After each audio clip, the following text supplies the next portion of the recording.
All right, good morning.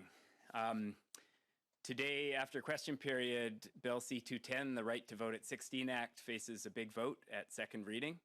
It's going to be the first time that a piece of legislation calling for the lowering of Canada's federal voting age makes it to a standing vote in the House of Commons. And over my time in politics, I've been so inspired by the young people that I've met, young people who care deeply about the issues, young people who are informed and engaged, and young people who want to be part of our electoral process. The story of the franchise in Canada is one of continual expansion.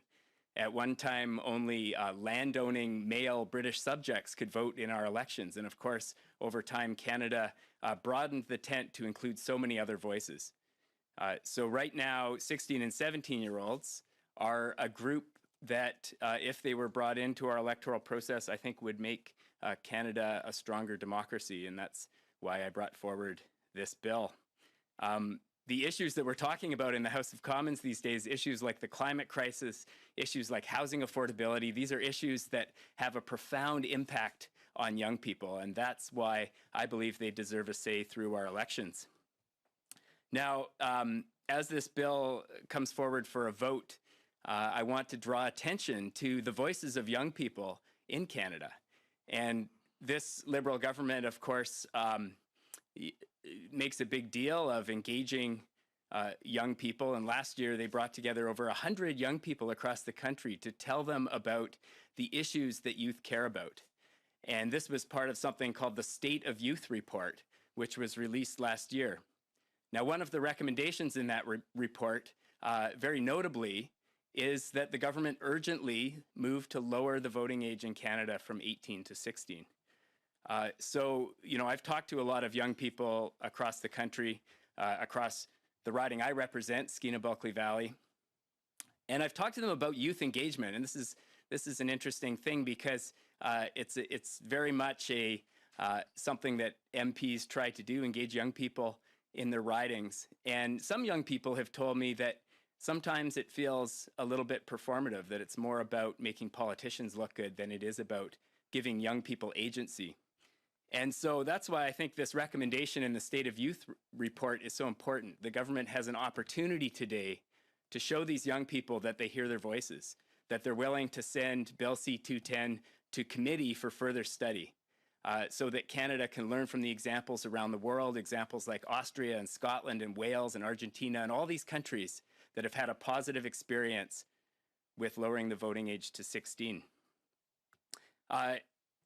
In 2005, this isn't the first time that a bill to lower Canada's voting age has come forward. It's been tabled several times by my colleague Don Davies from Vancouver Kingsway. It's been tabled by Elizabeth May from the Green Party. And notably, it was tabled by Mark Holland, the current government House leader, in 2005. And so we're watching with great interest what this government does with this bill. I've been really pleased with the support from New Democrats, of course, who are big supporters of bringing youth into the franchise. I know the Green Party plans to support it. I think we'll see support from other parties as well. But we need the government to support this bill and get it to committee so that it can move forward. In closing, I want to thank the groups that have helped move this bill forward over the past number of months, especially Children First Canada, UNICEF Canada, and Vote 16 Canada.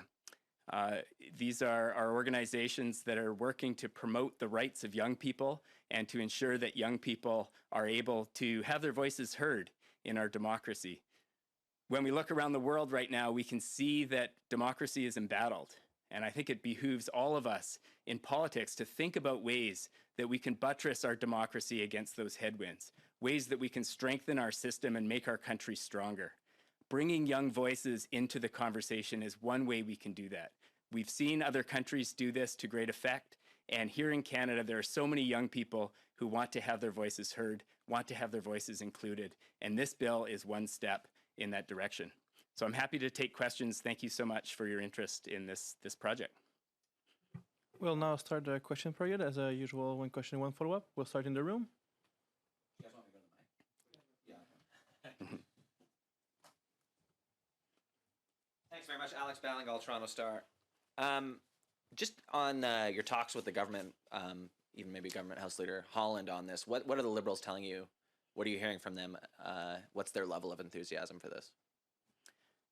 Well, I've been pleased with the response with some Liberal MPs who support this idea moving forward, and I think when we see the vote, we'll know who those folks are. The response from the government itself has been pretty reserved and lackluster. You know, when this bill came forward in 2005, there were a lot of words spoken about how this is a good idea, one that moves our country forward, and now really they have an opportunity to back up those words with action. You know, if the government doesn't support this bill, I think for many young people across Canada, it's going to remind them of the experience with electoral reform, the promises the Liberal government made on proportional representation, and the real disappointment and you know, the feeling of abandonment that came when that promise was broken. So this opportunity today is to move it forward to the next step, which is sending it off to committee so MPs can hear from expert witnesses around the world and gain a better understanding of why this is something that moves Canada forward. You talk about how, in your view, this would buttress our democracy or strengthen our democracy.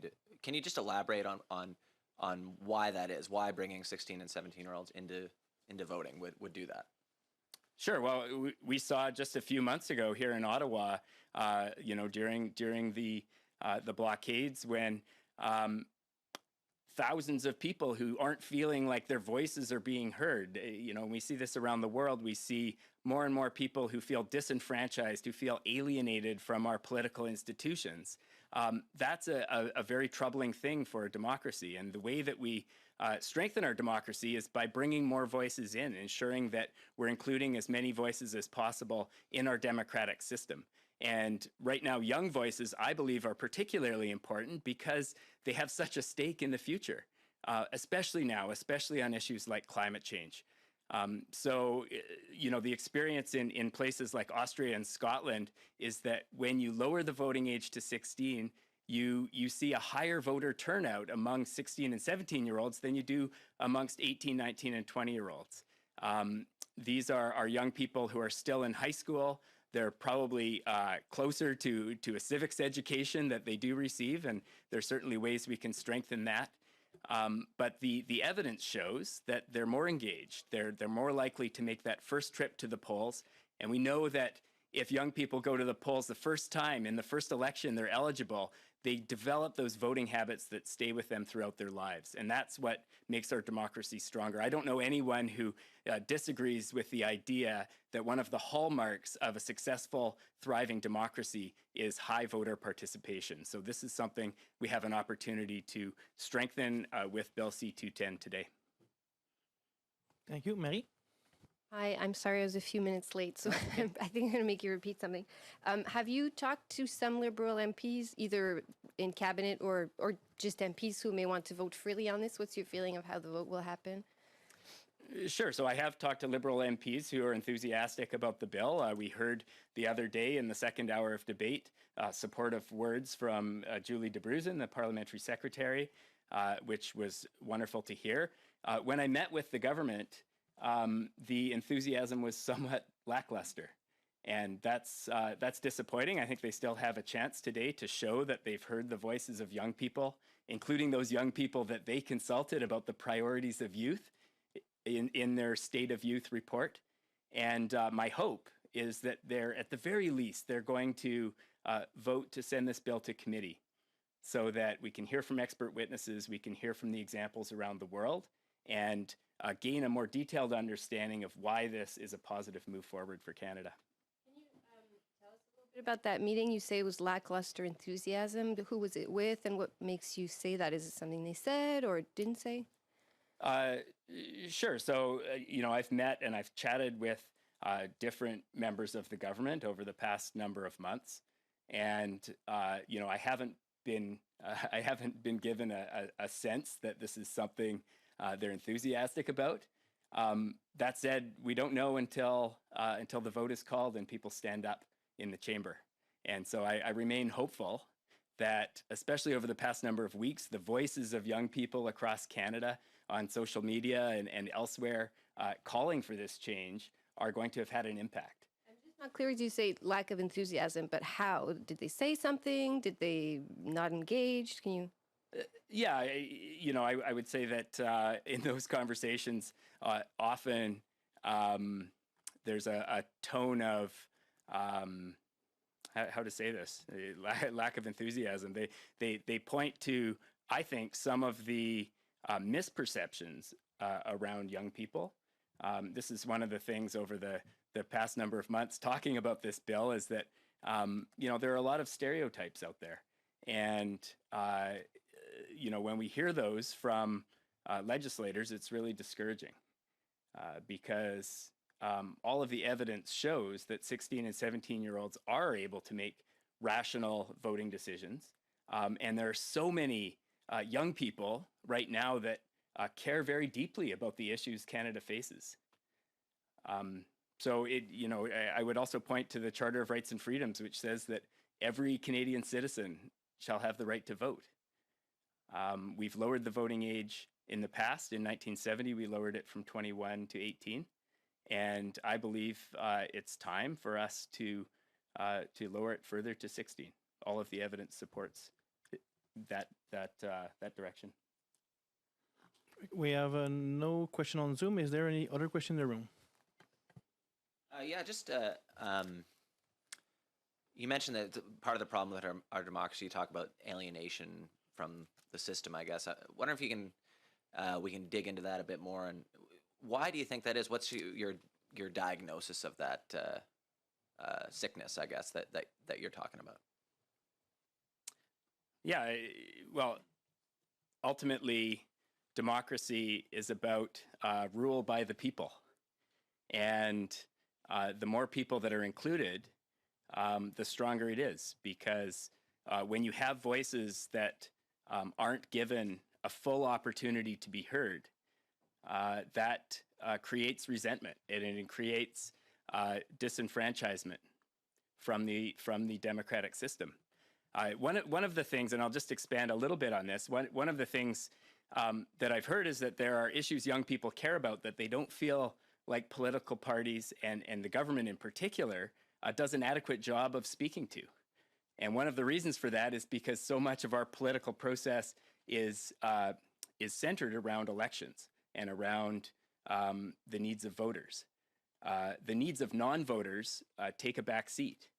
And so bringing youth into the franchise means that political parties are going to have to address the issues that matter to them most. They're going to have to turn their minds to what do 16 and 17-year-olds in Canada want for the future of our country. And on issues like climate change, an issue where over the past 30 years, Canada has such a lackluster record, that's particularly important. We need new eyes on these challenges we face. We need new perspectives and new ideas. And I think bringing young people into the conversation is going to be a huge benefit. When I'm not sure how to phrase this question, but when young people look at question period and social media, and they look at the sort of the tenor, the tone of our debate and our discourse right now, what do you think they see, and why do you think they would want to get involved in that? Well, I think it's fair to say that a lot of young people who see question period are discouraged and somewhat perplexed that that's part of our system. But at the same time, I think they want to be part of our electoral system because it's the system we have. It has shortcomings for sure, but this voting in elections is fundamental to our democracy. And so it's the most important way that the will of the people is heard and reflected in our government. So that's why I believe young people want into the franchise and why it's so important that we move this bill forward today. Okay. Thanks very much, everybody. Thank you.